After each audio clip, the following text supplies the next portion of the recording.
welcome back to Reality with Reality Hub. We're at Brown Street Cafe again. It's been a while since you heard from us, and there's been so much going on, which I'll explain today, that's affected me personally. And it's I feel so lucky to have a friend like Rob that I can share these things with. And today I decided to talk about it. If you've seen the title of the show, you'll probably know what that is. But recently, my partner Brigitte and I went through a miscarriage. I'm almost loath to say, and I went through it, because Brigitte did all the heavy lifting. But we went through it. And I'm very grateful to have Rob here with me so that I can tell him about it. He's heard bits of it before. But I asked Brigitte her permission if I could talk about this on the episode. And she was quite okay with it, which I'm grateful for. But also because what we've come to learn is a lot of people go through this experience and they don't know that others have gone through it. And it can be really hard to cope with. And for some people, it's not that hard to cope with, but it can be. And it's one of those things that you can be thinking you're alone with in the world, and then you find out actually it's more common than you think. This might be a big one for me today to share, so what are your thoughts? Yeah, I was just thinking, personally, I've never experienced it myself, so I'll make that clear. So I'm actually, honoured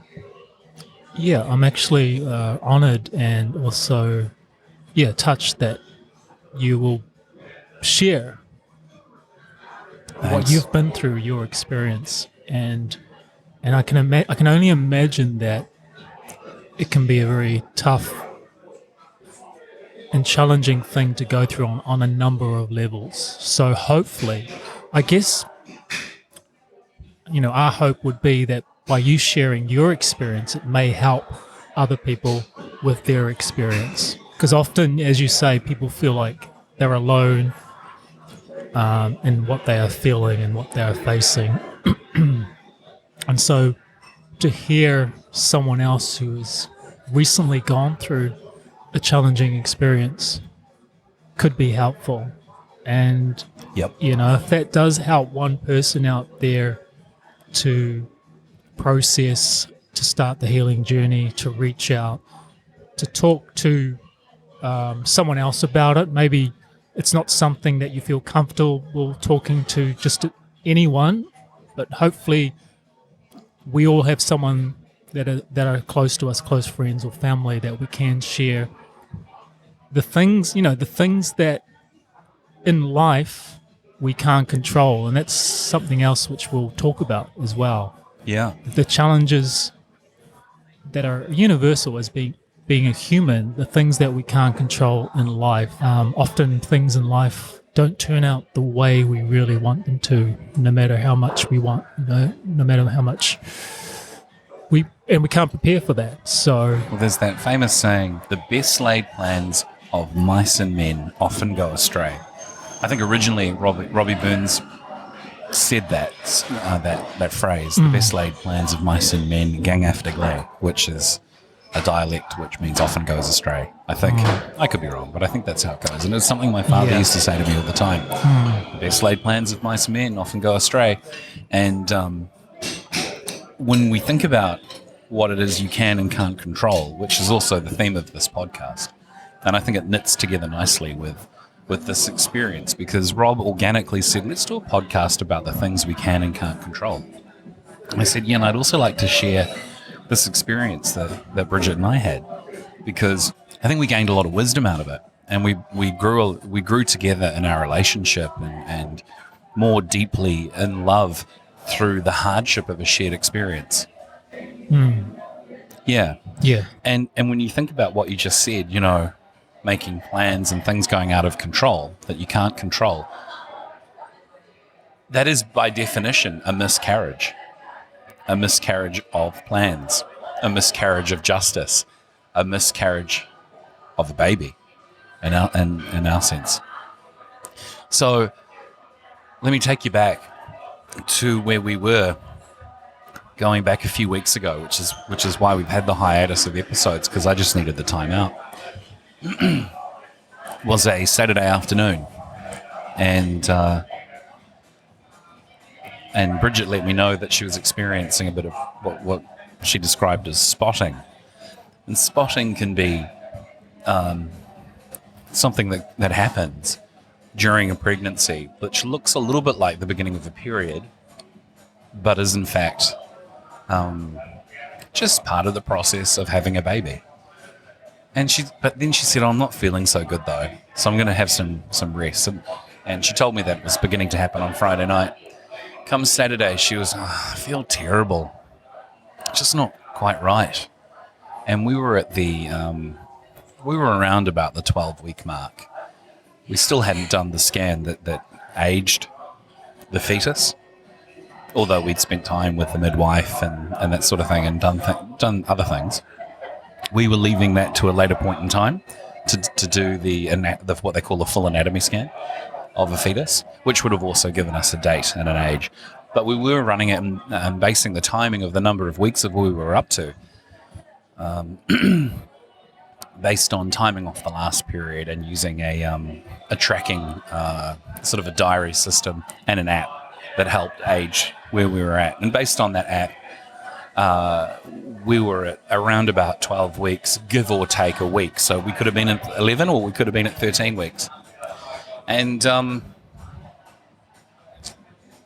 where that left us is in that crucial period where technically you're still more or less just at the end of your first trimester. And a lot of people don't tell their friends and family that they are pregnant until after the first trimester, for this very reason, for this good reason, which is you don't go declaring you're pregnant when maybe it doesn't work out. And we'd gotten to what potentially could have been the 13-week mark, and we went, great, let's tell our friends and family. And I remember letting you know and other friends, hey, this is exciting, we've got a baby on the way. And and just jump in at any time if anything occurs to you, Rob. Yeah, I was just listening to that because is it you talk about not letting people know that That you're pregnant. that you're pregnant. Yeah, that was a pregnant pause. Was that something you both decided through your own devices, or was that a recommendation that you had heard? Was that something that a lot of couples would do, or? Well, it's something that a lot of people do. And because of my training with my neuromuscular therapy degree and some basic human anatomy, I know that a lot of people go through miscarriage in the first trimester. Right. Also, Is that the most, I suppose, I don't want to say dangerous, but the most likelihood? yeah, it's probably the highest risk period Highest of a risk, miscarriage. And that's not to say if you're listening and you know of someone that's had a miscarriage almost at full term, that can happen too. You know, It's quite a vulnerable sort of it's the most vulnerable period. period, yeah. Yeah. So I can understand from that perspective that you would be hesitant and sort of declaring and celebrating and say, hey, we could be starting a family. So I understand that a little bit better now. But it must also be tough to not say, wow. Well, it's And- hard and because it'd be especially tough to not say, hey, everyone, we're pregnant when you're only in 4 weeks, you know.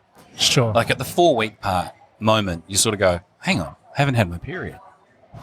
Right? Yeah. Like that might be, if you're not actively checking every day using a pee on a stick method, a pregnancy test method, you might first become aware that you're pregnant at the moment where you haven't had your regularly scheduled programming of your period, you know.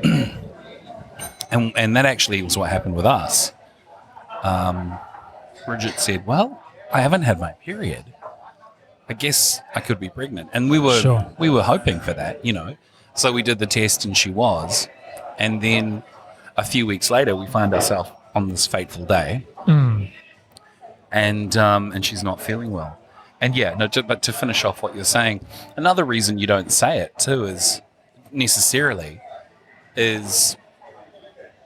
if you don't announce it to the world, you are holding off from maybe changes about the way people treat you at work, or what that might mean if you're a woman, and the expectation from your employer of whether they start talking to you differently. You may have concerns that you could be treated differently, which is really unfair, but can happen, right?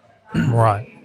And, if you're fully employed in New Zealand and you get to take advantage of the 6 months paid parental leave, that's going to be a process that gets started and gets underway the sooner you tell them. And so when we told you and we told her parents and that sort of thing, it was just sort of keeping it to a small group. And I think that becomes all the more understandable when then you have a mishap like this and a miscarriage, and you say to yourself, well, I guess I'm glad I didn't tell everyone. And here I am telling the world. But, the listeners of this podcast don't equal the world. And also it's for the purpose of the reflection and the learning that happened. Sure. So she's bleeding and she's tending to that. And we come to sort of look each other in the eye and go, oh, well, I think we know what this means. Because it's gone beyond the spotting.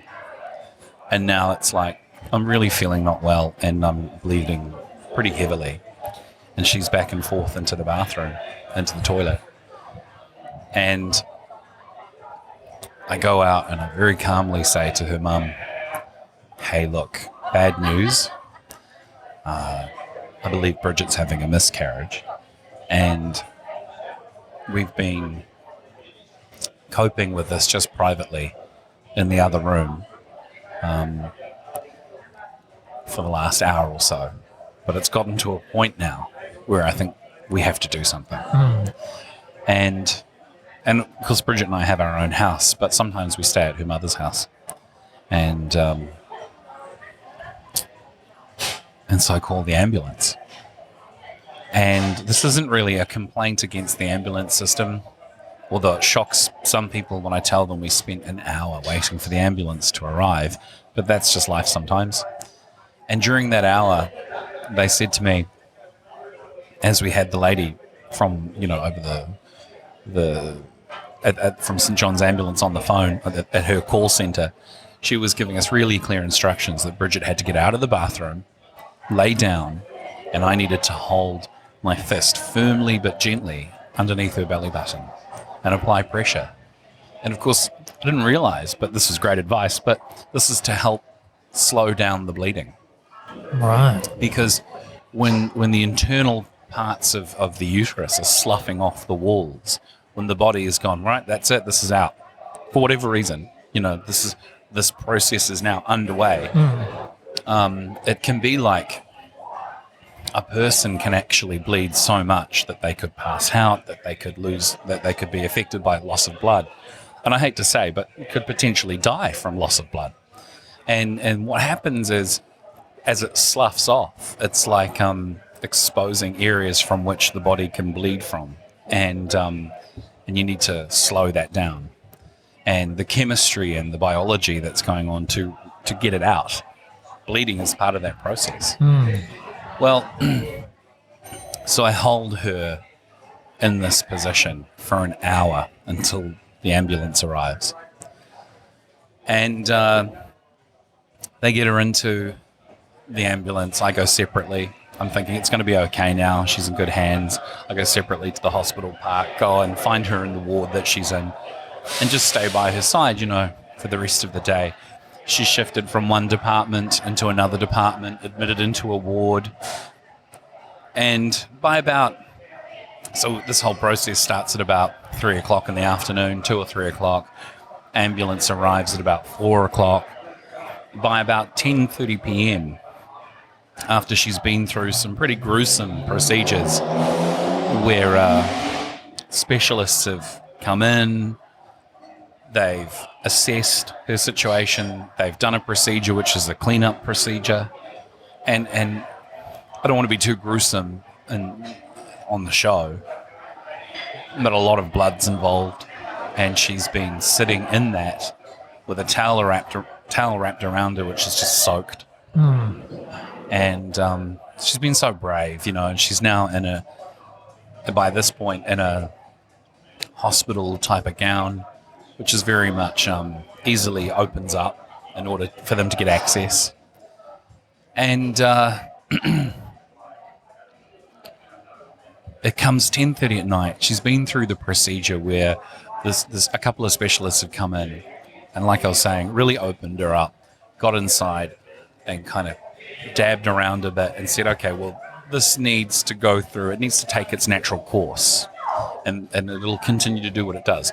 So at this point, they're not rushing her off into any situation. There's no what they call a DNC, and I can't remember what that stands for, but it's a procedure where which is the same procedure that happens to a woman when she has an abortion, and they put the lady under general anaesthetic, and then they go through a process to vacuum out the contents of the uterus. Well, nothing like this is what is recommended at this point. And I think everything's stable and okay. So I get up and I find the nurse at the nursing station and I say, hey, I'm going to head home. It's 10:30 at night now. Bridget seems comfortable, stable. She's been assessed. Can I just get you to come in and meet us? Because she hadn't actually given us an orientation of the room or the space. And she goes, oh, yeah, sorry. She stopped what she was doing. She'd come in. And it's funny, there was all this blood everywhere, and there was even a couple of drops of blood on the floor. And then the nurse comes in for the first time because the specialists come in and did their thing, and then out and they were gone, leaving sort of to no one, to some kind of cleanup crew to magically appear. So I say to her, hey, look, this has all happened quite quickly, and Bridget seems stable. Can I make sure that we can change the bed sheets, please? We've got to get rid of all this blood. Can I make sure that she's clean and has blankets, and maybe gets an orientation of the room so that, she knows what buttons to press if she's not comfortable? And the word orientation triggered the lady. Oh, wow. Because she suddenly realized, oh, right, I've been remiss. I haven't even come in and said hello. You've just been shoved into this room. A couple of doctors have seen you and disappeared. They've laid out materials and things all over the bed, cranked up, open her legs, got right on inside, with a machine that goes and cranks everything open. Use your imagination. Got right into her, pools of blood, and then said, there you go, darling, you'll be fine. Walked away, and it's just an aftermath of a war on the bed, And I'm just sitting there by her side going, it's going to be okay. And it wasn't that, even watching her go through that was incredibly emotional. My heart really just went out to her because it was painful and emotional, and it brought tears to her eyes, and they apologized a couple of times as they did it. I mean, there's no anesthetic for that. It's just live action as it happens. And she knows, and we both know, fuck, we've had a miscarriage. And the emotions start to come up of, oh, this one hasn't made it. And, when you're at that point where you've started making up a kid's room at the house, at your home, you might have, painted a room. I'd started buying things like nappies. I'd gone down to my local supermarket and looked at the event range by Philips of nipple tops that go on top of bottles, for fuck's sake. I mean, I was like, hey man, this is coming. We're excited. And we were doing our thing of preparing for it. And the realization starts dawning on you, it's not going to happen now. Not this time round. We've lost this one. Anyway, fast forward, and I'd really like them to clean her up. So I go and say, hey, it's 10:30 and I'm going to leave. Is someone going to come visit? Can I have an orientation? That triggers her. And she goes, oh, yeah, all right, I'll show you everything. And so we're talking, and Bridget says, hey, look, I need to use the bathroom. And I can feel there's a bit more that's come out, because this is what happens, right? And so she gets up, goes to the bathroom, and the nurse and I are just changing the bed together. And Bridget yells out from the bathroom, which is at the end of the room, I'm feeling lightheaded. And the nurse says, all right, I'll come and check on you. And then she says, I'm feeling really lightheaded. And as the nurse opens the door to the bathroom, she collapses onto the floor from the toilet. So, she was already seated. And then suddenly the nurse starts yelling, code. code. You think, what on earth is code for? But it's the code in the hospital for, man down. We have a woman down. Right. Someone's gone on unconscious, and then people start running in. The first person walks in very quickly with a wheelchair, and another person runs in with a bag of fluids on a trolley system, and another person comes in and says, "Well, how can I help?" And as this discussion is happening, more people keep coming in, and more people, and they're struggling to pick her up because she's up against the wall in the corner of the room, fallen off the toilet, and at this point she's out. And the nurse lifts her back up into upright position, and she's still out, and her neck's kinked all over, and she's just, it just shocked me because the blood had drained from her face, and she was a ghost. And I looked at them sort of, and another person runs in, and another person runs in, and they're all just sort of looking at each other, and I just went, and I'm thinking, crying out loud, move her to the bed. And they're all trying to figure out how to do it in an OSH, safe kind of way. And I went, just, guys, if you don't mind, I'll lift her up. So I sort of push past them gently and just sweep in and lift her up and take her to her hospital bed myself and lay her down. By this point, I stay there by her side, holding her shoulder, and they start bringing her to, trying to wake her up because she's fully collapsed. And there's quite a bit of blood. And they bring her to, and she's suddenly saying, I'm so hot, everything's tingling. And, because she's trying to let everyone know that something's going on, and it's confusing for her. Because a moment ago she's conscious, then she's out. And then suddenly she's back a minute later. She is not aware that really time has even passed. And she's and her whole body is sort of tingling with this sort of sensation of heat, and she feels, and she's beginning to sweat. And then the specialists come charging back into the room again, and they're trying to bring her to. And I look up, and I just sort of know this is a moment I'll never forget. And everyone's doing their job, and I step back a bit, but I'm still holding her hand, and I just look around me, and there's 12 people in the room the size of 3 toilet stalls, Like, this is a tight little room. 12 people. And within about a minute, there was an anaesthetist in the room, and someone's yelling about the form, get the form. And someone shuffles in past all these other people and hands the form to Bridget. And I'm thinking, of all the things in the world, what's this stupid piece of paper being shoved in front of her for? But she's being asked urgently to sign a waiver because she needs to urgently go into the DNC. Right. And I just dawns on me, fuck, this is really serious. And I'm starting to worry a little, but trying not to. There's no better place for her to be. This whole thing started at 3 o'clock in the afternoon, and it's 10:30, 11 o'clock at night now. And a couple of more minutes roll by. In fact, I'd barely say a couple more, like another minute, and all 12 people and Bridget are gone. They're gone. She's rolled out the door and rushed away.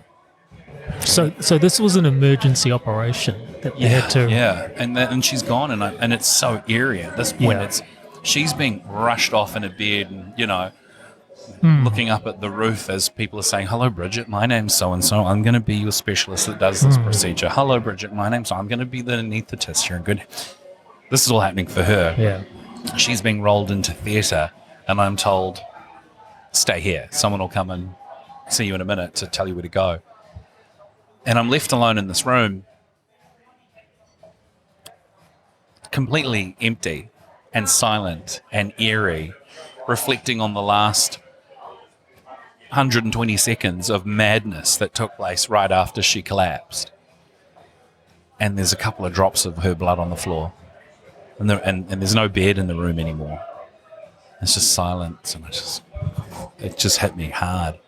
And then I'm given instructions of which ward to go to the waiting room outside of the operation theatre so that I can be there when she comes to.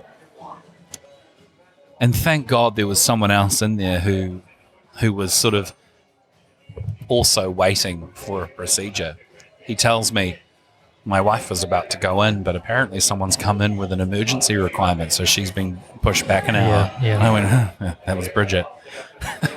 Yeah, because from my understanding, when something happens that quickly, I think you're lucky if there are the right specialists, the right people Yeah. to deal with that emergency straight off, because they could be busy in a procedure already, or there could not be the right staff there. Oh, they've got a queue of people who are waiting to Exactly. take their turn, and suddenly someone bumps so them back. something becomes a priority one, then I suppose it's fortunate that she could be looked at Now, that quickly. At this stage, it's 11 o'clock going on midnight, and then it's after midnight.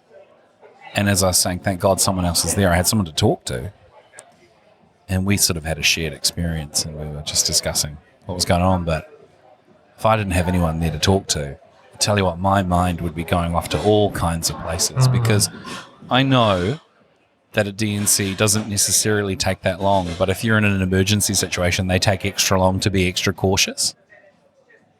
So during that hour, I kept having these emotional sort of moments of, oh my God, what if she doesn't make it?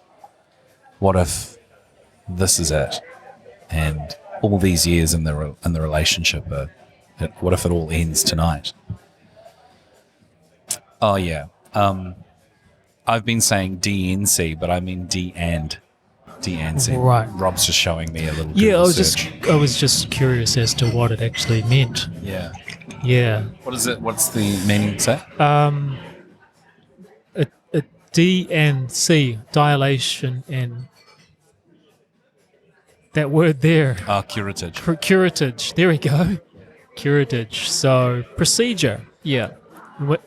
Is a surgical procedure in which the cervix is dilated, expanded, so that the uterine lining can be scraped with a curette. I've never actually heard of that term, but it's a spoon-shaped instrument to remove abnormal tissue. So I described it as a little vacuum clean of the uterus. Yeah, but but in there's actual fact, they use that. That's what they use. There's no way around describing that procedure. You can cut corners and sugarcoat it, but that's what it is. That's what it is. It's. But as I say, like, the thing that really hit me the most emotionally was in that hour, going, oh my God, this is taking a long time. Yeah. Knowing that 12 people had turned up and that they weren't sugarcoating it either, that this is serious. Holy shit, sign here now. Yeah. I started to worry about, well, what if she doesn't make it? Of course. And so in that moment, it dawns on you just how important this person is to you, you know? Wow. It's, what an experience to go through. I mean, that's, and it escalated so quickly over the course of a few hours on one night. Yeah. And then to go through that, I don't know.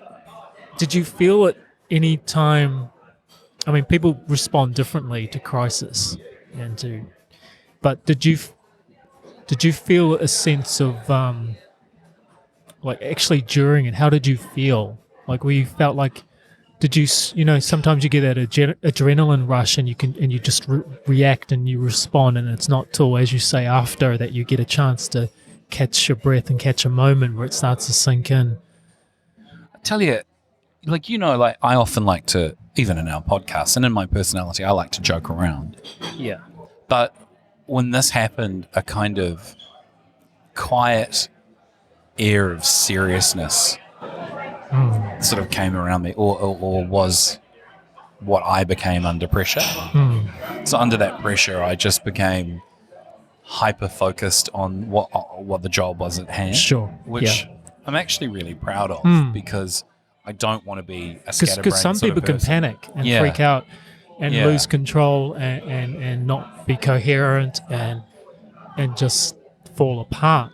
Yeah. But it sounds like you were And I'm not trying to show No, off, but honestly. it's just an interesting. Yeah, it just, I became almost somber in my mood, but hyper-focused on Yeah. what was the next thing we had to do Yeah. and just go about it as quietly as Yeah. possible. I don't know why, but when I was a kid, I remember something happening where I had sort of a fight or flight moment. Instead of doing one of those Fs, flighting out or fighting, Yeah. I was so paralyzed, I froze. I did the third F. You know, fight, flight, or freeze. And Freeze. I froze Yeah. as a child. There was something that happened that I don't know what to do. And ever since then, I had sort of made a pact with myself that I'd never again, if something that was in an emergency situation Sure. occurred, that I would just do something. What's the next foot I can put in front of myself? Sure. The next step Sure. and the next step. And that's sort of what kind of took place. But describing what I've just gone through is a little bit like describing the elements of a car crash. You know, then I pulled left, then the other car came in, Yeah, and then we it's a started shock. tumbling, and then we were taken to hospital, you know, and go through it bit by bit. But in fact, that's not so much the event of change in your life as much as the aftermath of then what follows. Yeah. So, I mean, I described the car crash, if you will, you know, and how we dealt with that and just how what of a shock that was. But then what follows is just this up and down emotional roller Right. coaster over the period of hours and days that follow that make you, that test you as a person, that really put you under pressure because now you're not in an emergency acute situation, but you are emotionally, you're just all over the show. You're up and you're down, and your partner is sobbing and you're sobbing, and you know you thought that life was going to be one way, but now it's another. Now you have time to come to terms with things. Now you have time to process stuff, and this is what you're going through. And maybe this is the actual event. Maybe this is the thing that makes the difference in your life. What happens now? Sure. Because the entire event was more or less out of our control, and we got her into a safe place. But now it's the things that are in your control. Now it's the stuff that you can do something about. And that perhaps speaks to the theme of what you wanted to talk about today. There were times when all I wanted to do was be a loving, caring, supportive partner. But because of the stress and things, I found myself short-tempered with myself or with life or with the parking meter. Always never trying to direct anything at Bridget as much as possible because she was the one who's gone through hell. And then I remember thinking, I'll take Monday off because I didn't really have a weekend and I needed just some time out. And I ended up talking to the lady from HR at our work, and she said, we have a special provision for people to take 10 days off. And I said, well, it wasn't me, it was my partner. I didn't have the miscarriage. And she said, no. Like, you should do this so that you have the time to be there for her, which I thought was all class. I thought that was a really neat work policy to have. Not everyone has such an understanding sort of HR policy. Yeah. And I thought that was really nice. But, honestly, I didn't really realize how much I needed that time off until we're about 5 days in. And then it really hits you. And so we did something that helped the grieving process, because now we're talking about a grieving process now. Right. And then we went and gave them, we did a little memorial service for the child that could have been. Because I think, and this is something that really speaks to the kind of show that we have, the connection that you and I, and the topic that you and I talk about, which is quite spiritual. Yeah. And that's honouring the existence of that soul. And and what I'm going to say he, because that's what I suspect this child was going to be in this instance.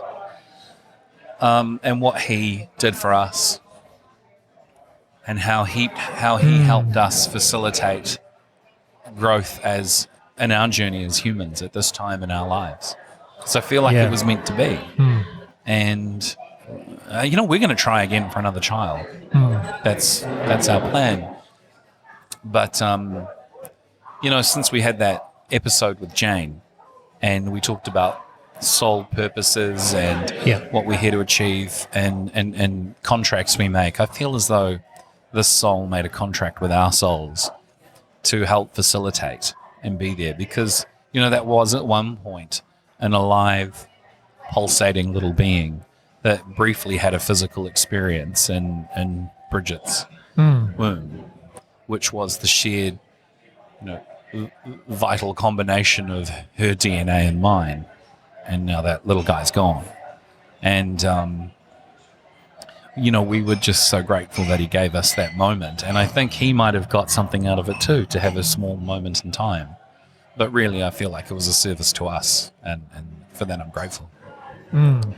So we did the memorial over a bridge out by where we live, which is this beautiful place in nature. And we had some flowers and played some music and said a few words and shed a few tears, because I think grief and finding a ritual in this world that is so ritualless. And I'm not about lots of rituals. I'm not about, religion, organized religion and these other rituals. I'm not necessarily so much about Easter as I am as much about chocolate. But I there are so many things that in life, in our modern world, we sort of pass off as really not that important. But there are some ancient rituals like the celebration of death or the celebration of life, to put it a better way, that I think helps people pass. And I never also realized how much we needed to do that. When I went about doing it, it was coming from a place of, we should do this. So in the time that we both took off work, we both basically took a couple of weeks off work. Someone suggested to us, you really should have a moment. I think it was Jane. It was actually Jane who suggested you should have a moment, because I talked to her. And I thought, okay, I should. It was all should. So, I suppose I should. I suppose I could. So I did. But it wasn't until afterwards that it sort of hit me of, whoa, that was an incredibly emotional moment that we held our own little memorial, and actually a weight was lifted off our shoulders. It actually was.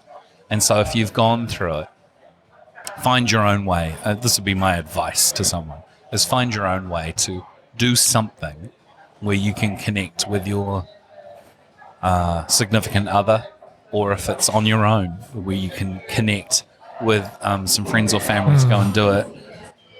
Or hell, if you're going to do it on your own, just go and find that time and space in nature and connect to that spirit and say, hey, thanks for what you brought me. And throw a couple of flowers into a running stream, or burn a bit of incense, or take some time out and have that and feel that emotion like we did. We coupled it very easily with coupled it with several emotional songs that I played from a playlist on iTunes. Real simple, and it was beautiful. And I even had I'd collected toys for this baby along with the nappies, so I had one of those. Yeah. One of those little toys there and the music playing, and said goodbye. Sure, some dude rode past on his bicycle on the bridge behind us and wondered what the hell are these people doing, but who cares, Yeah. Yeah, it was very emotional.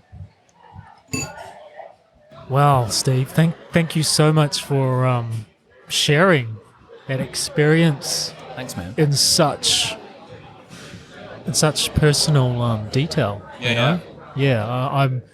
I was just sitting there processing all that, and allowing that to sink in. But I feel like what you've done has really, I feel like what you've done has really helped our listeners if they're going through something similar. You had your approach.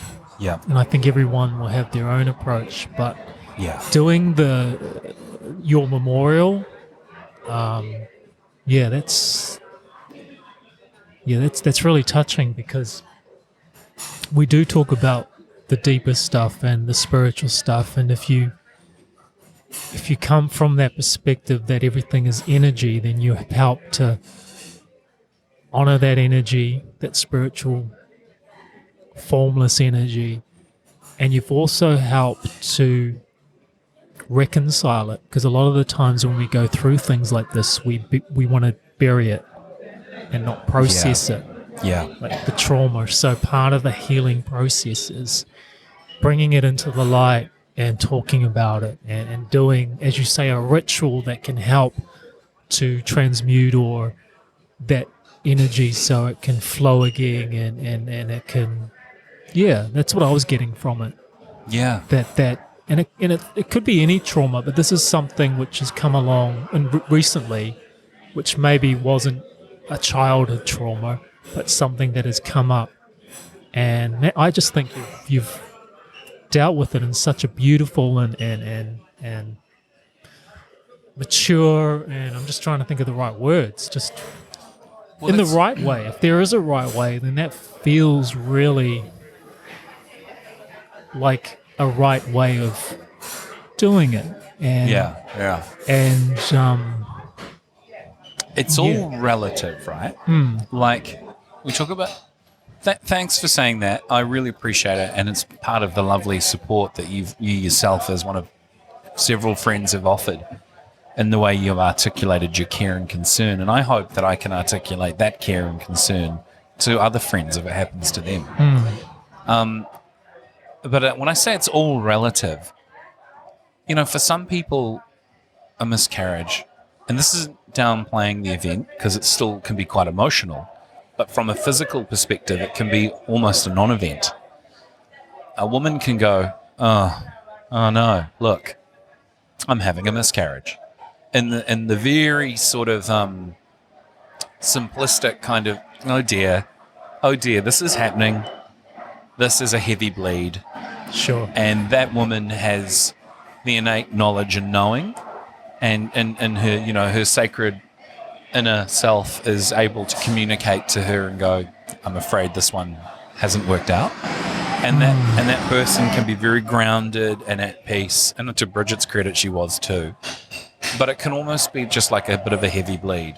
Whereas, and that's something that many women experience, I'm told. And they manage that well, and then they go and get their aftercare, and and then they go through the process, and it's almost like, oh well, not a big physical issue, but it takes time to clear, and that can have its discomfort, and in some instances, even those people still have to go and get a DNC process completed, but in some instances they don't, and depending on how that goes, specialists like the ones that came in whilst I was there with Bridget might just say, hey, we just have to see this through. It's just going to follow its normal course. You're going to need extra pads for a while. And so the point I'm making is it might not be such a dramatic thing for some people, but that doesn't take away the fact that it could be a very emotional disappointment. Or, hey, and the truth is, for some people, it could be an emotional circumstance of relief. If you were having a baby but didn't want to, and no judgment, that might be, look, maybe it's for the best, right? Because that can swing in either direction. Because people can say, there's a reason for everything, and maybe this reason, was for the best for now. Yeah. Yeah. But for me, while I talked about the real effect being the following days, I also have to acknowledge that the drama of that moment crystallized my thought and focus because it was a real shock the way it happened. You find yourself running off to hospital. That's not your day-to-day life. No. And when you find your partner collapsed on the floor, bleeding, and you're the one that has to lift them up and carry them to the hospital bed because the nurses sort of can't get their shit together to do it real quickly, that's not part of ordinary everyday life. And by the way, their service and care was top notch. But in that moment, I was like, guys, do something. And I did it instead, I guess there's that part of me of just take fucking action now. Yeah, Put one step in front of it. That's your survival That's my program. fight mode activated to do just what's necessary in that moment. And it's you probably wouldn't even been thinking about it. You just don't. You go into... George Kavassalis talks about moments when your inner warrior comes out. Yeah, this is what you have to do. That sort of happened instinctively. And all it was picking up my partner. But I'll never forget that. It was like, oh my God, she's lifeless. There's no colour in her face and I'm lifting her up. Yeah. You come face to face with something that, as you say, is not your normal day-to-day reality. That's right. Trauma, a crisis, an emergency is not really what we live with on a unless you're in an environment where your life is constantly under threat. Yeah. But in our normal, everyday, civilized society, yeah. this rarely happens. You can probably count on one hand how many of those experiences you've had. Yeah. Unless you've had, there's always an exception, of course. But I guess I'm not really sure where I was going with that, but if I can call it the car crash moment, the drama of that moment, sort of is different from someone sort of looking down and going, "Oh dear, this has not worked out," which is still not a great thing. Yeah. And one thing I was going to bring up is it's great getting a male perspective on this scenario. And I hope it comes with that. I hope this plays to anyone listening with a sense of genuine care. Yeah, well, that's what I get. I'm not trying to be sort of blokey, she'll be right about it. You're relating an experience that you've gone through from your perspective. And I can't comment because I have never gone through that experience. So I'm listening here going, wow, okay, so that's kind of how it was like. Well, it was like, but obviously I wasn't present and I didn't actually physically or emotionally go through that. But the other thing I was going to say is that we can never, ever know or experience what it means to be in female form with female genetics and the internal processes of being a female as a creator of life. That's something that that's just a totally different world. So for Brigitte, that was ripped from her, right? Yeah, so we can't understand what that can emotionally feel too. like. Yeah. Being the duality, the opposite of that's traumatic. The female energy or the sacred feminine. So that's just something which I suppose is difficult to talk about, but we can all still have our own male perspective on that and honor that fact. Yeah. So if you've gone through it, if you're listening to this, I guess I've come to understand maybe a little bit like something of what you've gone through. If you're listening and wondering how many other people are experiencing something similar. Our situation, the car crash moment was dramatic, but the ongoing stress of it was equally really significant. And the reason I mentioned for some people it's a lot easier in that moment, just that moment of realization and discovery, is because they range so vastly. Like a miscarriage ranges so vastly on a scale of 1 to 10. They're happening at 1, 2, 3, 4, 5, 6, 7, 8, 9, 10 are all different levels. And maybe our moment was more like a 7 or an 8. It was right up there with being a real shock and it was dramatic. But if you're having it down at a sort of a 1, 2, 3 level, that doesn't change the fact that you've still got to grieve and you've still got to go. And this, I hate to use numbers, but it's one way of articulating things, right? The doctor that we spoke to actually said it's a lot more common than you think. It happens to 1 in 5 women who get pregnant. I was going to ask that question. 1 in 5. What the... Yeah, well, this is also... Then the moment I heard that, the idea began to sort of bubble inside me to where we are here today talking about it. It's so common. We need to be able to talk about this more openly as a society. Yeah. Because a lot of people are suffering in silence. A lot of people go through multiple miscarriages too. I guess it depends on the relationship situation, but I would gather that the process of dealing with it would be within the confines of that relationship, and it may extend out to counsellors and specialists, etc., and getting that sort of help. But I suppose, for you deal with it in the relationship dynamic, and you just hope that you have a partner that you can talk with and deal with it, and it doesn't get, because I can imagine that it could you related that it helped to strengthen your relationship, and you found wisdom from that, but I can imagine the opposite, that it could. Well, a couple of things have come out of it, and you hit the nail on the head there, perhaps unwittingly, but counselling was something that Bridget's taken full advantage of in terms of services that are offered to people. She said, hell yeah. So she's had the chance to have a professional to talk about that and go through it.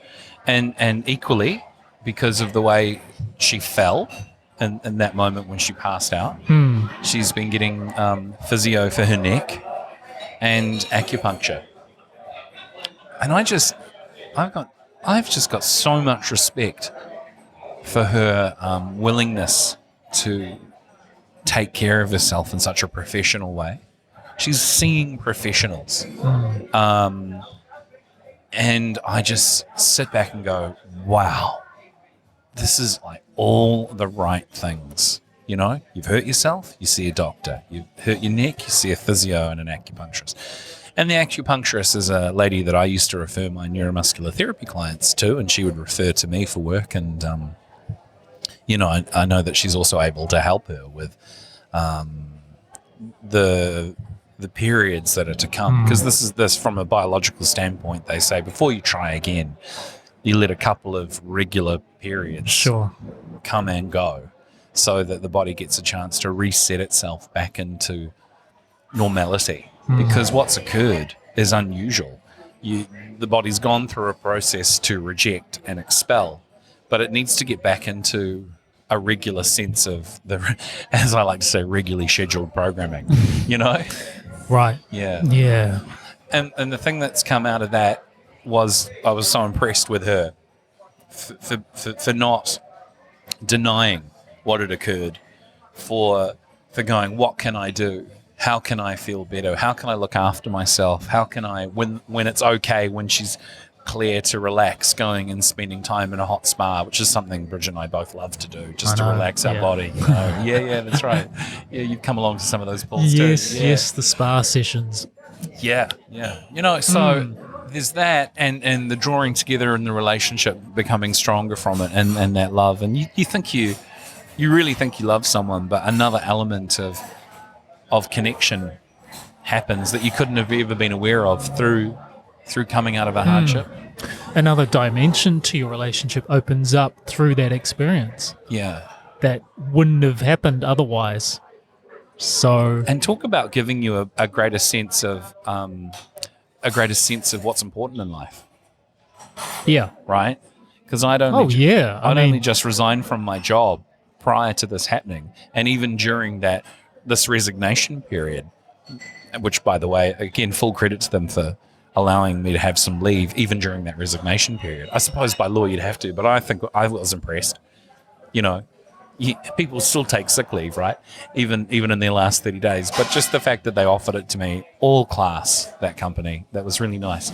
But, you know, to go through a resignation and you know, because I'm building my own business, and you start wondering what's important in life, and then this happens, and you go, no, what's important in life is that you come to terms with the fact that life is short, and this is a form of death, right? Death comes up in life with actual death. It comes up at the end of a chapter, which is the death of the chapter in life. You know, you have the birth of a chapter in your life, and you have the death of a chapter of your life, and this is both metaphorically and physically that. And when that is presented right in front of your face and you are living in the moment and the aftermath of that moment, you go, get your shit together, Steve, because life is short. So it was really reaffirming on a lot of things, like on what's important in life as a thing that came out of it for me. Yeah. Sure, yeah. Well said. It brings into focus what's important. Yeah. Yeah, it just brings it to the surface, and that's a good takeaway from it. I suppose anything that tells you life is short can do that. Yeah, and I know it's kind of, and we forget it. We go back into our normal routines of day-to-day living, and how soon do we forget sometimes the important things in life. And so, it's good if you can remind yourself on a daily basis, even simply, just to go inward and to remind yourself. I mean, that's what the whole inward and outward breath meditation is just taking the time to realize that that is life. And we do take it for granted because we're busy living, and all these processes just happen automatically beyond our control, the body's wisdom. We're just breathing and we're existing, and then something happens, and then it sort of puts it right in center stage. Go, wow. But let's talk about those things that you wanted to bring up in relation to the things that we can control in life. And I think this is highlighted by the fact that if something happens to you, a significant thing happens, whether it's a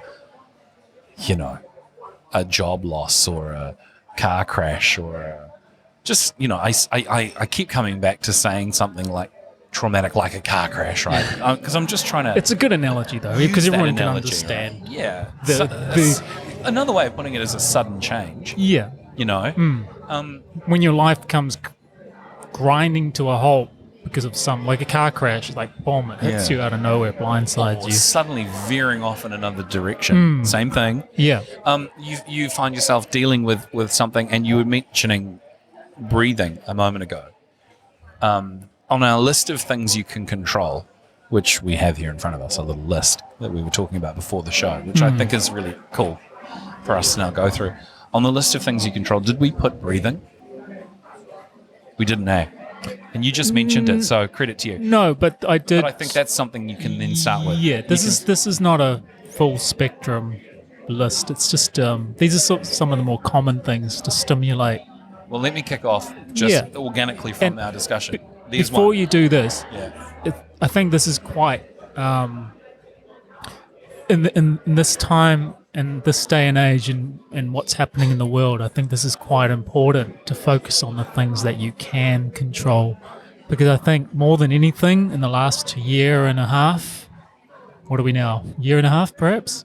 Well, I think maybe for most of us we've just hit the year anniversary. Yeah. But this applies always, but I think it's particularly in recent events, and we all know what we're talking about. Yeah. There are so many things that are out of our control, and so we can often get a little bit lost, and we start going down that path of uncertainty and unknown, which then creates fear and anxiety, and then you're in this state of, well, what can I do? So this is the flip side. These are the things that you can exert some influence and can control. And if it can help shift your perspective or your energy and help get you into a more aligned and positive mind space, then this is good. But well, when you have the wherewithal and something happens, the first one on our list is your being.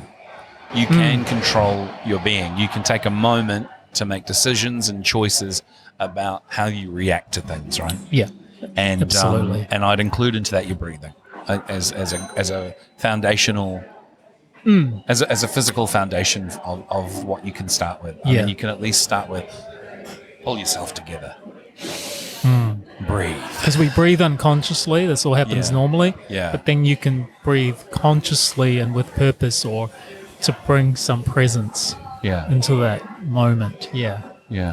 And when you do focus on your breathing, it puts you present, and also focuses you in your body rather than in your head, so to speak.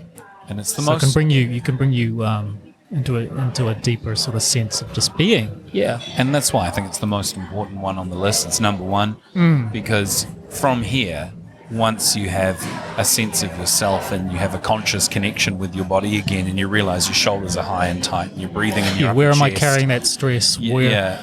You can then maybe go, okay, like I might have a lot to deal with in the coming hour, days, weeks, But right now, so that I can better deal with that, I need to have crystal clear thought. And that's not going to come if I'm not breathing right and I'm not maybe trying to look after myself and get some sleep if the moments, are able to. Yeah, right. But then we've got beliefs, right, on the list. What are your thoughts on that? Things that we can control. Well, yeah, so you can control the information that you decide to believe in. So, yeah. So your beliefs are important. So you decide what you want to believe in. Man, that's heavy. What you believe is real? What you anything, right? Because you you're creating your reality, your perception of reality. So so you decide what you want to believe in.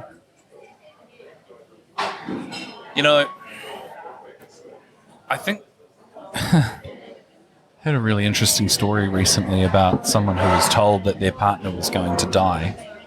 And I'm not talking about my situation anymore. I'm talking about something I heard on a different podcast. And what I got out of that was they decided not to accept that was real. They decided to not accept that it was time to switch off the machine and let them go. And luckily enough, they had some friends who said, we can't accept this. And that's supported that lady to then go and get hold of another specialist as a second opinion. And the specialist came in and said, no. This person's not about to die. They're simply heavily hydrated and ABC, XYZ. Who's been looking after them? I want to see the full medical history. And that person is now alive with them to this day, healthy again, working on themselves and improving their health, and was essentially saved by a second opinion. So if you want to control what you believe, sometimes there's value in it that is life or death related. Yeah. And I know that beliefs can bring up a lot of debate and discussion when you believe in something that someone else doesn't. Yeah. Because I believe that your body's innate wisdom can heal itself. I've always believed that. So that's one of my beliefs, just as an example.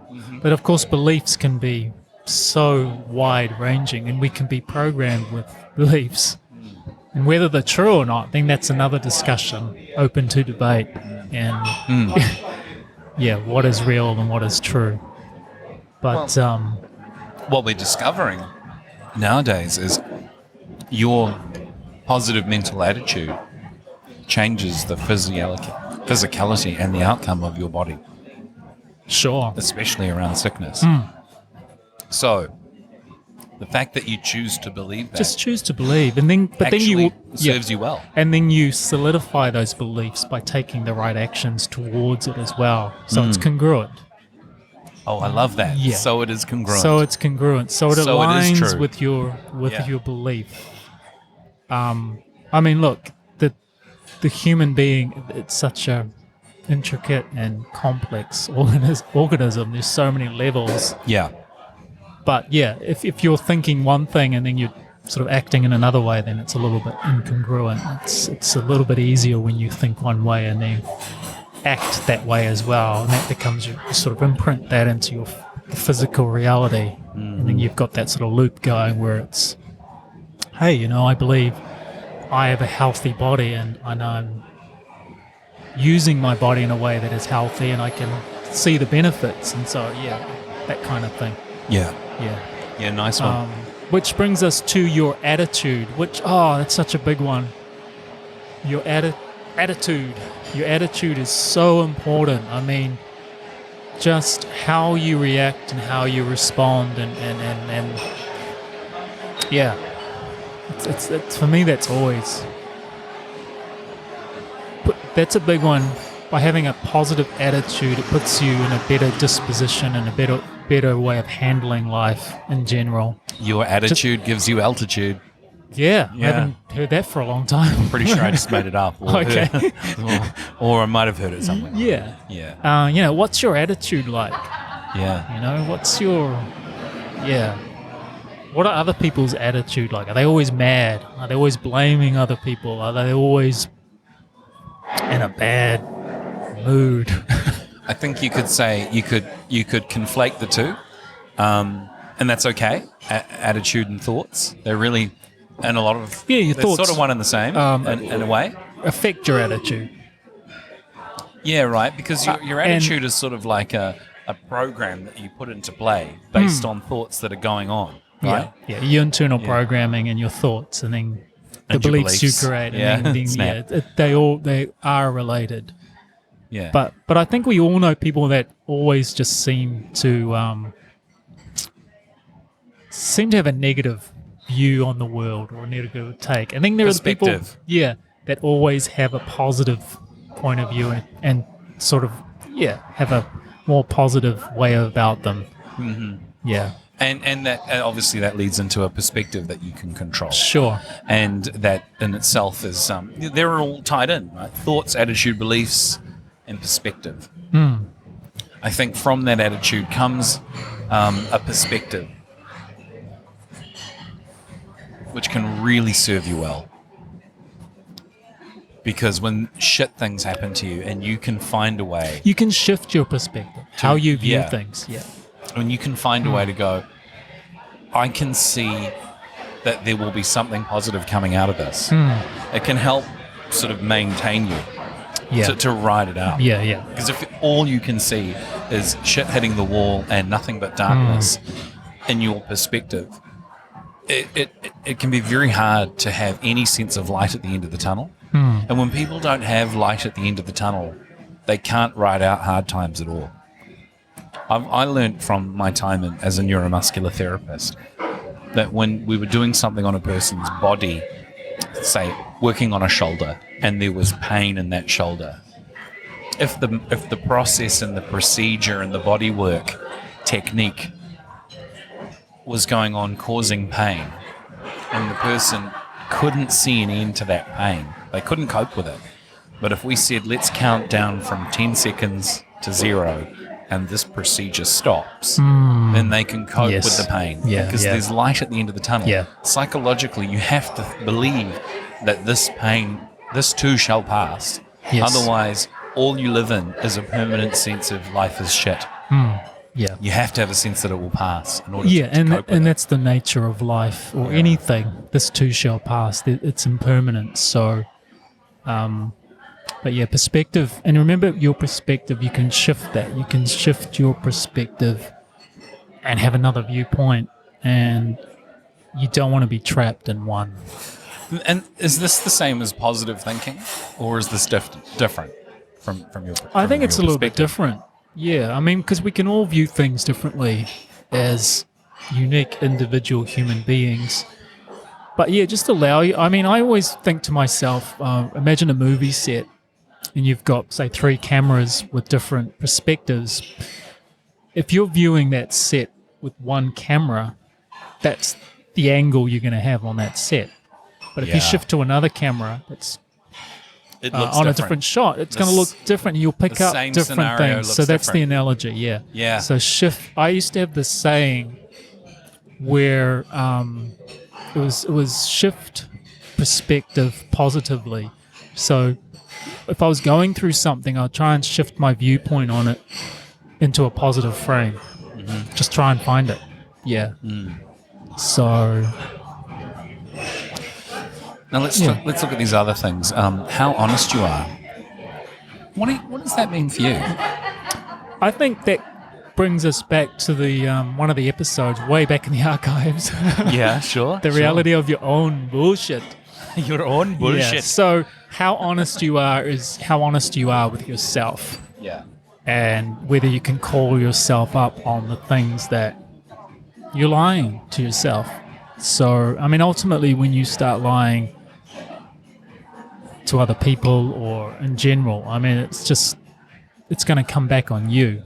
So you're only kidding yourself. So Yeah. I think it just comes to, how honest am I with my own insecurities, with my own shortcomings, with how all the good things that I am and my good aspects of me as a human being. Well, that's just as relevant. So, If you don't count yourself Am as I a being good person, honest with anything that is happening in my life that needs addressing, or am I sidetracking that? Am I avoiding that? Yeah. if you are dishonest with yourself about things that you're not dealing with, the sort of negative aspects, It could be anything. you'll become really upset when they become face to face with you and reveal themselves and bad things happen. You won't cope well that a bad thing has happened to you because you won't know that those bad things are there. You're being dishonest with yourself about it. You're delusional. Delusional, yeah. But here's a flip side to that. You also might be in a negative mind space and not prepared for good things either. So Yeah, you might not be able to see it. you may not be able to cope well when good things happen in your life. I mean, have you met people like that who can't take a compliment, don't cope well with good things occurring because their mind frame is I'm a bad person. Or I don't deserve it. I'm not worthy. Exactly. That's the logical outcome of that. Yeah. Yeah. So And where did that come from? Yeah. Yeah. Why are you liking me? How dare this woman love me, or whatever the thing is, Yeah. Yeah, that's a big one. Yeah. I think that's a big one for a lot of people. That's another podcast in its entirety. So yeah, some other things. How often you exercise. So that's covers everything. How often you are. How much time you How much time you schedule. are you giving to your well-being and your physical well-being and health? So I think that's a no-brainer. But that's a no-brainer. It's one of the most important that there are. Yep. What books you read. So I mean, this is loosely Does reading the internet count, Rob? Yeah, it totally applies. It can. We're using the old school books, but it's what information are you downloading? What information are you inputting I see. on It's a not just daily how basis? many Yeah. published titles you're putting into your brain. Yeah. How many media outlets are you being programmed by? That's actually a really good way of putting it, because what news channels are you watching? Exactly. What are you putting in? What are you injecting into your system? Yeah. Well, that goes hand in hand with how you treat yourself, doesn't it? Yeah, because often we shift the blame to someone else in the way they are treating you. But how are you treating yourself? And you have control over that. And which also ties in with the people you associate with. So if you're surrounding yourself with people that are not good for you, then you can decide not to give your energy to those people and shift that energy to yourself. My father used to say, if you want to soar like an eagle, don't hang out with turkeys. And it was a lesson around who you hang out with. Yeah, it's true. You're the sum of the 5 people that you. Well, that's that old thing of your to. income is the average of the 5 people that you're close to. Yeah, you're close to. And that makes sense too. Yeah, and that brings up boundaries. So you can have boundaries, and you can let in the people that you want to associate with, or have a relationship with, or give your energy with. So be mindful of that. So that's one thing about how you treat. But how you treat yourself is, do you treat yourself like shit because you hate yourself? Why do you hate yourself? And, you go down that sort of inner journey. And how do I really treat myself? What's my internal dialogue? What am I saying to myself on a daily basis? Well, I want to tie that one in, and then because you mentioned also exercise, I want to tie that one into the type of food you eat. Sure. As part of the how you treat yourself. Yeah, because your diet is not just food, but it's your mental diet, your spiritual diet. What you consume. Well said. Yeah, and also I was just thinking like the energy, the diet. Like, are you getting out in the sunshine? Are you going in nature? Are you connecting with nature? That energy. Yeah. What are you connecting with? Yeah. So it's a bit like a device, and you connect to Wi-Fi. Like, what are you connecting to? But as a human being, what are you connecting to from that level? And what do you tie into with your beliefs there? Into what are you connecting to? Like, I mean, we've got good friends who don't believe any of the out there sort of stuff that you and I talk about, All the woo-woo. all the woo-woo. Yeah. And so you watch them tying into news broadcasts and being affected by it. That's part of the mental diet, you know. Yeah, well, that just mean, I mean, I've said this before, you've got to be curious and open to other energies, other frequencies, other, you know, if you, well, this is another full spectrum podcast, but, you know, when you say you're a multi-dimensional being, it means there are other aspects of yourself existing and in other realities.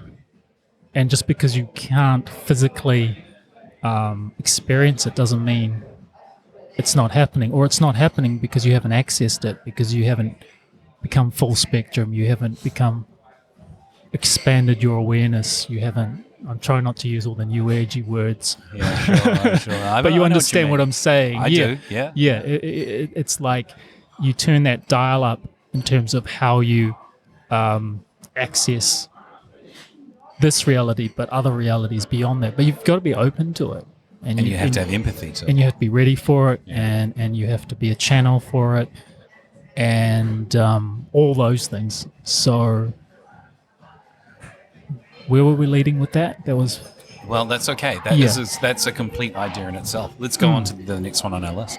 How many risks you take? Yeah, that's both good are and you bad. Are you a risk taker? Do you? I think it's important to be a risk taker. I think it's important that you view risks as another way of saying, how much variety in your life are you prepared to have? Yeah, how much? Because if you absolutely avoid all risks, how do you even cross the road? Yes. How do you even drive to see a friend, given that the risk of someone crossing the median barrier or the painted line is a risk, right? How do you must take risks in life, and you must evaluate those risks to their level in threat danger. Yeah, by risks, exactly that. I'm not saying you need to jump off a bridge. No.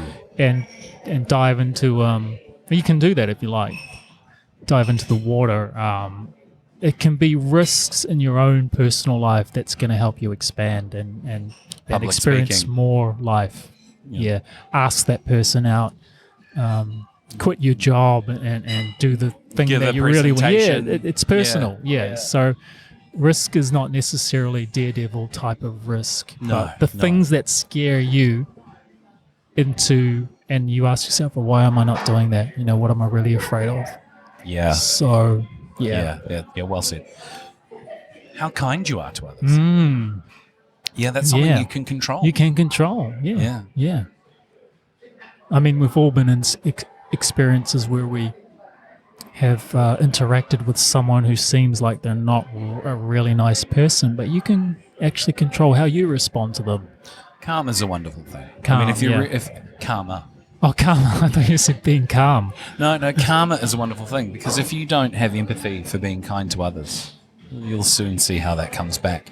And it teaches you quite profoundly why it's important, even to a stranger, that you show respect and kindness, because otherwise you're going to have people showing you no respect or kindness at times that you need. And you're going to realize why it's important to treat each other and others with respect and kindness. True. And I think we forget that we're always emitting an energy and a vibration. And if you're sensitive to it, you can pick that up with people. You can sort of tell. And I know I like to avoid people that are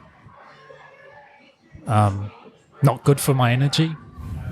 Yeah. That's just something innate that I've always felt, and so you don't want to be the angry, negative person, because you'll kind of attract that and come back at you. What you sort of pump out there. That's what I think. That's deep, man. That's so profound. You got to be aware of that. So if you wonder why people react to you a certain way, it's probably because, how are you acting and what are you putting out into the universe? It's a very cause and effect thing. Yeah. And I think a lot of people forget that you can exert control and you can always respond differently in any situation. Which brings us to how you interpret situations. Oh, yes. Good segue. I didn't realize that. Yeah, because That's a big one. yeah, the way you interpret something is often based on your attitude, right, and your perspective. Sure.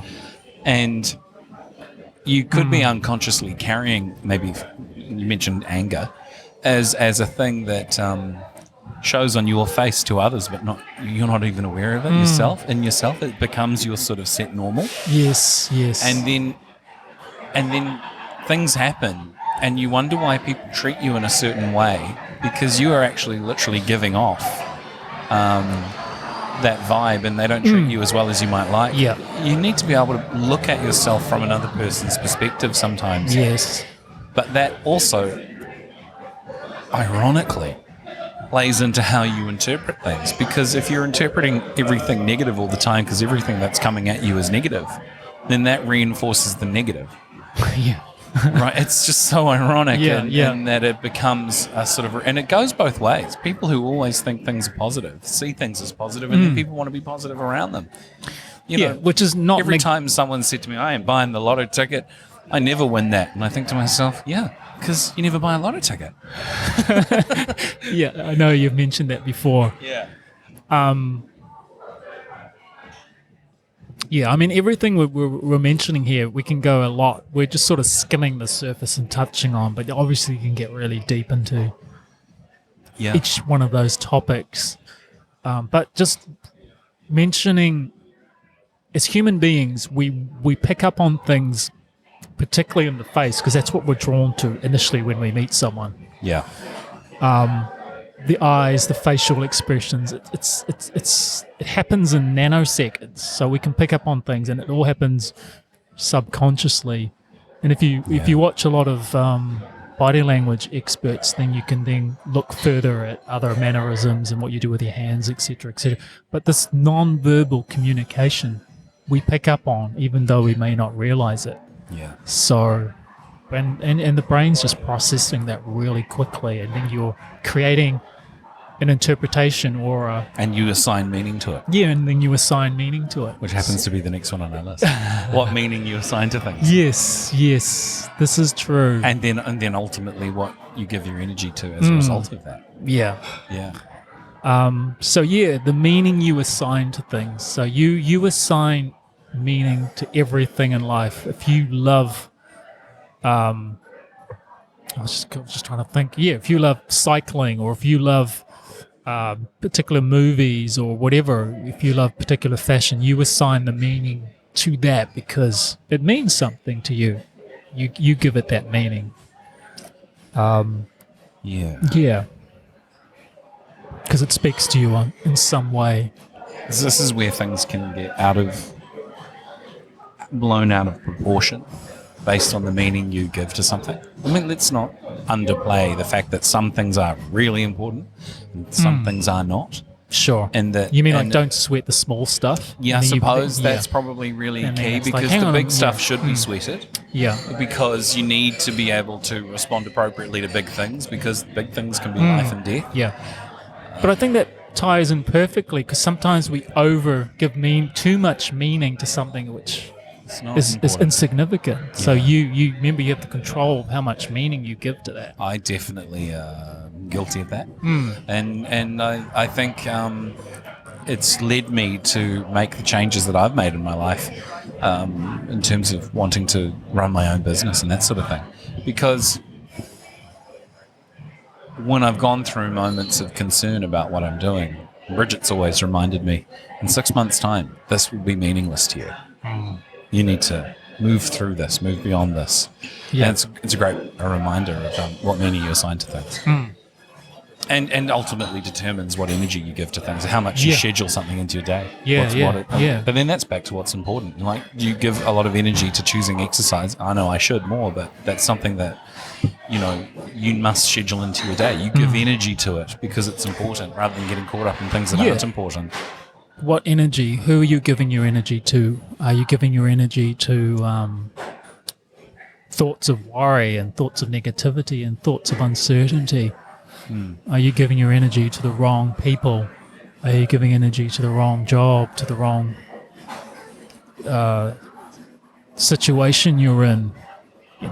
where are you leaking that energy that could be Yeah. brought back to helping you Yeah. with the things that you really want to do and that are really going to help you feel more alive and empowered. So, yeah. Well, that reminds me of next week's episode.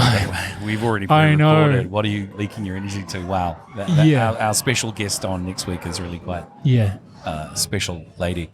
Have we mentioned that already? No, I haven't even said the name. I think Yeah. I'll leave it to a surprise till next week. But I mean, yeah, we've. you mean have we mentioned it? No, that came up in that podcast that we've already recorded. Yes, It but was a have we long one. mentioned the next podcast? I don't think so. No, we haven't. No, No, we no. haven't. Yeah, No, no, you no. just mentioned it. Yeah, yeah. No, I know why you're confused, because before I hit record on this podcast, I was mentioning that there was going to be something there in relation to that Yes, that's out of step, and the fact that we've talked in this episode about the miscarriage that I went through with Bridget is something that we mentioned only mentioned in the podcast with our guest that's coming up next Yeah. week, because I'm still in the process of editing that. Yeah. And she said some amazing, helpful Absolutely. things to me and to anyone who's listening on that topic. Yeah. But I'm not going to ruin that surprise. I'm not going to spoil that. But no. when she was talking about how in life there are some things that give you a lesson, that teach you, there to teach you what it is you're giving energy away to and leaking energy for. Yes. Oh, man. Again, I don't want to spoil that for next week. No. But holy moly, that was mind-blowing. So there's a little bit of a plug for next week's episode. Yeah. Yeah. How you express your thoughts. That's really interesting, right? I mean, you and I express our thoughts all the time through the show, and we get the practice of doing so. But sometimes, even I say even I because some people say I have the gift of the gab. The truth is, I just like to talk. I don't know if there's a gift there at all. But, even I find I have to be very careful about how I say certain things, because, how I express myself which is, well, A, it's something I can control, but it can affect other people. Yeah. Do you think before you speak, Yeah. or do you just thought, I'm going to say it, without thought of how this will impact? Or worse, do you think it will impact someone and you do so on purpose? Yeah. Yeah. Which has its place sometimes. But that's something that we can control, how we express our thoughts. Here's a big one for some people. I know. Whether or not they are willing to ask for help. Because that can come across for some people as a matter of pride Yeah. or weakness, right? Yes. What were your thoughts on that? Yeah, exactly that. Okay. Yeah. Sometimes the pride gets in the way, the feeling that hang on, I'm self-sufficient, I'm independent, I'm strong enough, and sometimes you do need help. Yeah. Yeah. So, I mean, I know I struggle with that, and I guess it's something I'm still working through. Actually, it's still a work in progress. Really? Yeah, because it's come up before in some past stuff, but I wonder where that came from. I still do wonder. It doesn't come up a lot, but I have touched on it.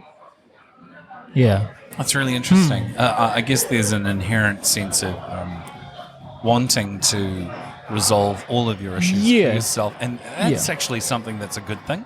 Yeah, I Something positive thing. I think I taught myself that at an early age that I will resolve and work through things myself. I almost feel like it was part of my soul contracted journey to do it in that way. If there is a block there, though, that prevents you from asking for help when you need it, Yeah. then, I don't need anyone. Yeah, then unfortunately, that doesn't serve you well, does it? Yeah, and that's why it's important on the list, Yeah, that's true. as knowing when to ask for help and not being afraid to do that either. And knowing that asking for help isn't necessarily a weakness, No. or that isn't necessarily failure to, how can I put it, failure to be independent. That's what I'm trying to say here. Yeah. Asking for help isn't a failure of independence. Yeah. It's knowing when to ask for help or how to ask for help and still feel like you are in control of your life and you're still enough, and you're not victim to other people Sure. doing things for you. Yeah, well, yeah. I like that. That's yeah, a good well balance said. to find. So what about this one? This is going to be huge for some people. Things you can control, how you spend or invest your money. Yeah, it's quite a simple one, but it's a bit like your energy. Where are you spending your energy, or your time, for that matter? Yeah. And I know, money is an interesting topic.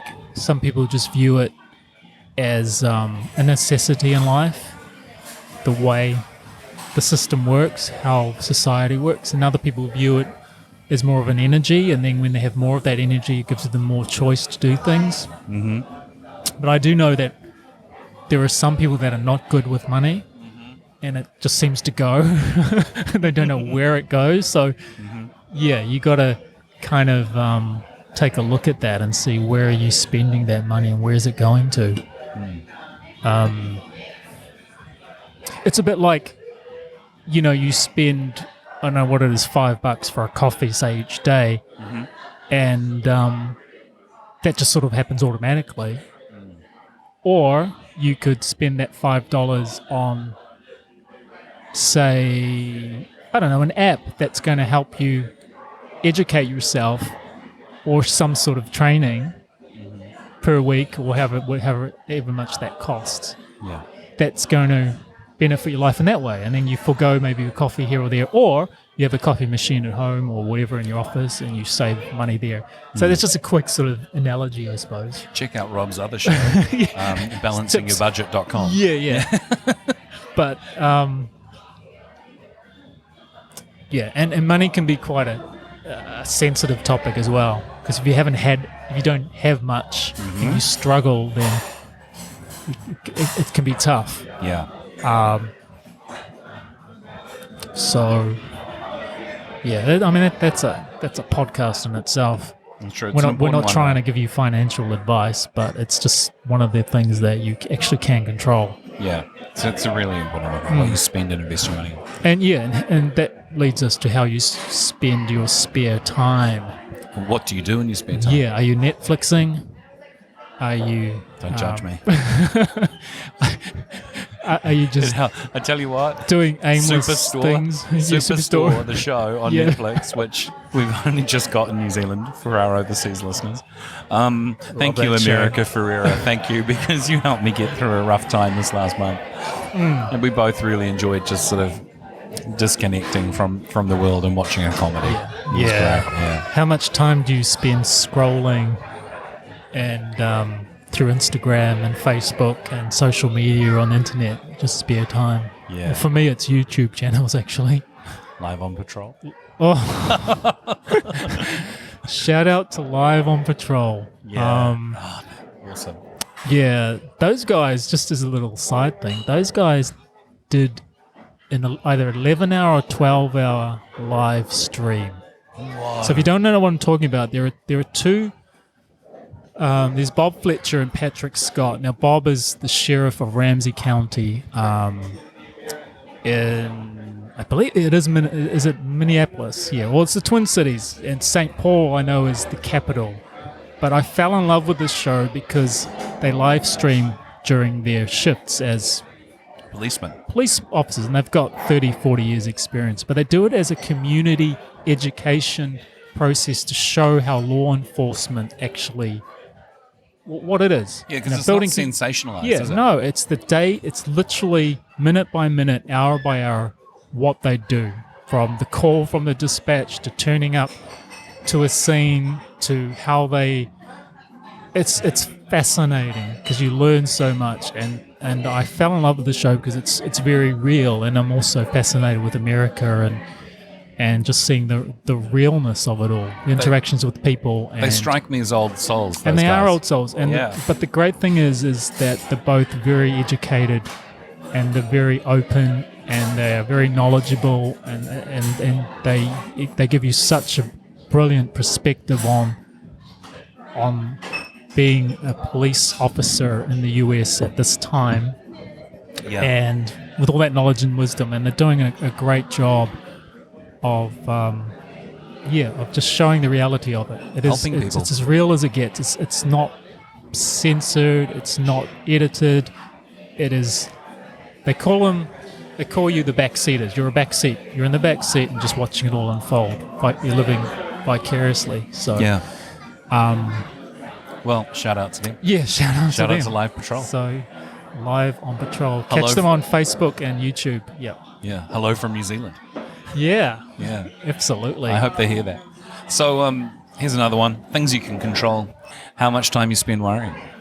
Yeah, that's a big one as well. I know that I can often go down that path of just worrying about things. I think I've got to catch myself. Why am I worrying about that? And you know, the funny thing is that worrying never helped the situation, never resolved it. If worrying works, then do it. But honestly, it just doesn't work. What is the point? Yeah. Oh, man, that's It's gold. like- yeah. That is gold. I love it. How about the amount of effort you put into something? Yeah. Well, let's just not put effort and energy into things that don't matter. Good. Yeah. Yeah. How about you that? decide. Yeah, that's exactly right. Yeah, but still brush your teeth, kids. That's important. How often you think about your past? Yeah. Ooh, Yeah. there's a biggie. There's a biggie for some people. Yeah, or the future for that matter. Yeah. Yeah.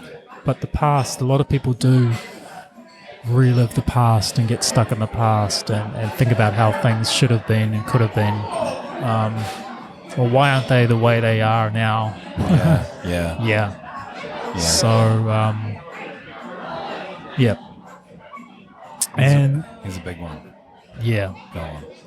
Whether or not you judge other people. Yeah. Yeah, so that's one to be mindful of. How often you judge someone before you've even spoken to them, before you get to know them. And we all do it on some level. I think as human beings, we're just curious we and all judgment. read people. Yeah, we read people and we have we have opinions And and that can lead to judgment. yes. Your thoughts on what someone's wearing, or Yeah, oh, I don't like what she's wearing. or their makeup, or their clothing. But you know, so much of the interpretation of what that means in terms of judging people, I don't know that it's so much of whether or not you judge someone. It's maybe a case of whether or not you make judgments that are harsh about people, as opposed to allowing everything that passes you by as okay. Yeah. You know, because it's like we can't help but read the energy, read the room, get a sense of where we're at. But stemming from the things that we talked about earlier, your attitude, your beliefs, your perspective, Yeah. we turn that interpretation of how we read a situation into a judgment. Yes. And I think the cautionary tale there is just allow things to be as they are. Let Yeah. what is be what is. But how many people really do that? Oh, not many. Yeah, I don't know how much that I do either. requires a great amount of awareness Yeah. and self-mastery. And because we're all, you're exactly right what you say. We're like, why are you judging something? Well, it's a reflection of your own belief system. It's triggering something within you. Yes. So, If you allow yourself to love yourself, you probably, based on what you said, it's a reflection of what's within you. yeah, If you love all aspects of yourself, you won't judge aspects of the outer world that come in. Because what you are judging is, if judged harshly about another person, is to judge yourself. exactly. It's Right? you might as well just put a mirror in front of yourself. Yeah, if you hate something or if you love something, it's an outward expression of how you feel about aspects of who you are.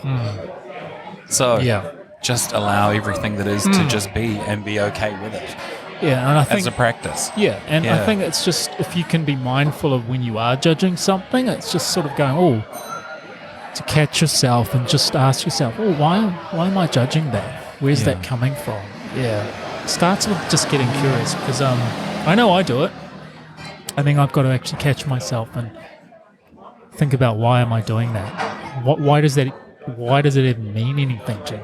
Yeah, yeah. Yeah. Mate, full credit for you coming up with this list. There's still 2 more to go, but I just can't help but say this is an effing awesome list. Yeah. Especially in light of what we started the podcast with. I know. And you'll see why when we get to the last one especially. But like leading up into it, the second to last one on our list, here's something you can control. How often you appreciate or be grateful for the things in your life. Yeah. Man, after what I've been through. Yeah. Oy. Yeah. I remember listening to an Aubrey Marcus podcast. Shout out to Aubrey. Yo, Aubrey. And he was interviewing, I think it was Maya Stoyan. She's an actress. Oh, yeah. And she had this ritual, which I do as well, but I think she extended it, which was a gratitude thing, which every night, I think it was like 50 things. Whoa.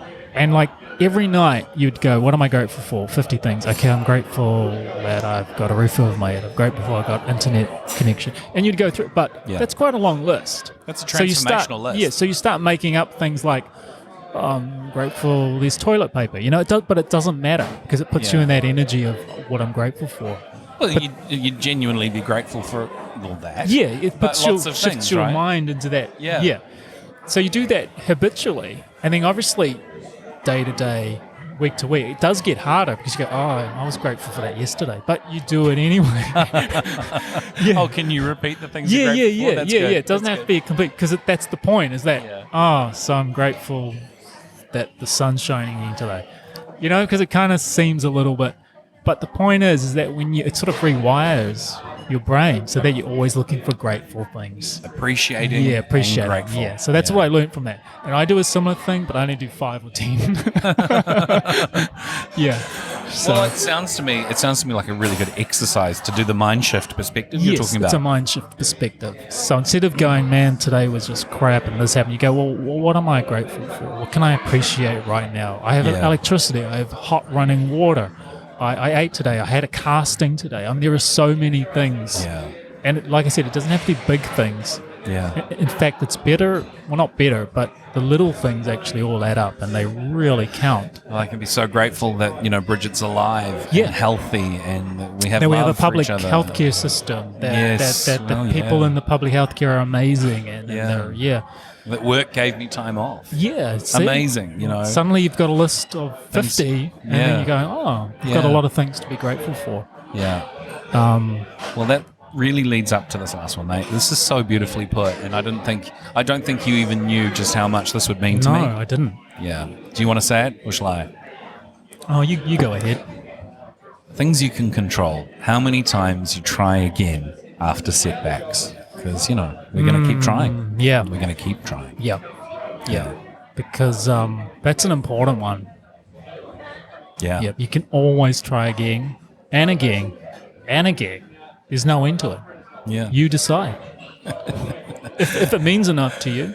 And particularly after setbacks. Because it's easy to... With the other thing, it's easy to be grateful when things are going well in your life. Isn't it? Hey, everything's going well. Wow, of course, the world looks amazing. It's easy to be grateful.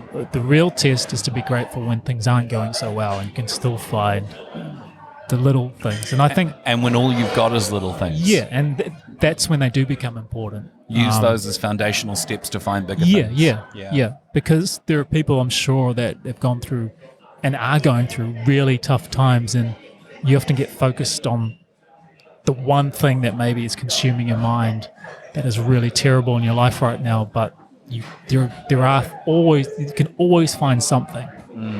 You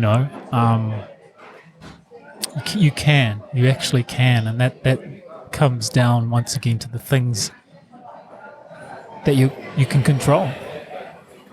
Yeah. Hashtag keep trying. Hashtag keep trying. Yeah. Well, on that note, at the end of this heartfelt episode and our extensive list of things you can control, finishing on keep trying, and maybe you'll try again to tune into us next week. Yeah. And I hope, everyone that's listening, that you found, some benefit, some inspiration from that list. Why don't you post it in the show notes? Oh, yeah, I will. Yeah, good plan. And I really hope that Steve's experience has helped someone out there as well. Yeah. By you sharing what you went through, and being open and vulnerable, and giving that much detail as well. You didn't sugarcoat it. You didn't, Thanks, yeah, it's true. you didn't. You called it as it happened. I may have forgotten to mention that when I've shared it with people, they've really been at pains to share back that they want us to know they've been through it too.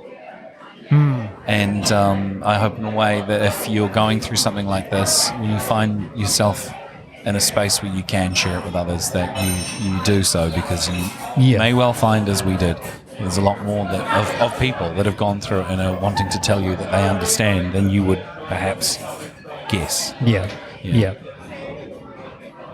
On that note, tune in to us again on the next episode. We have a very exciting guest. I'm so looking forward to this episode. Really. Well, it's kind of funny because we've already recorded it. I'm so looking forward to the world hearing it. Yeah, that's what I'm saying, because we have recorded it. I just got so much from this guest. Amazing woman, amazing wisdom and knowledge. And I believe, you'll get something that you wouldn't have heard before. I'm kind of counting on that. And she's a perspective on life, on that is so different and so unique and so wonderful. And I think more people need to hear this. An incredible expression of sacred feminine is what she is. Absolutely. Embodies. So listen out for that one. See you all next week.